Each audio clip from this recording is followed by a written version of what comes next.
কবি শক্তি চট্টোপাধ্যায়ের লেখা অবনী বাড়ি আছো।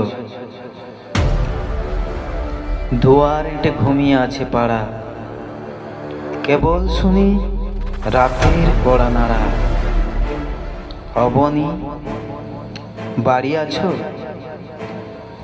বৃষ্টি পড়ে এখানে 12 মাস, এখানে মেঘ গাভীর মতো চড়ে। পরাণ মুখ সবুজ নালি ঘাস দুয়ার চেপে ধরে। অবনী বাড়ি আছো। আধেককালীন হৃদয়ে দূরগামী, ব্যথার মাঝে ঘুমিয়ে পড়ি আমি। সহসা শুনি রাতের কড়া নাড়া। অবনী বাড়ি আছো।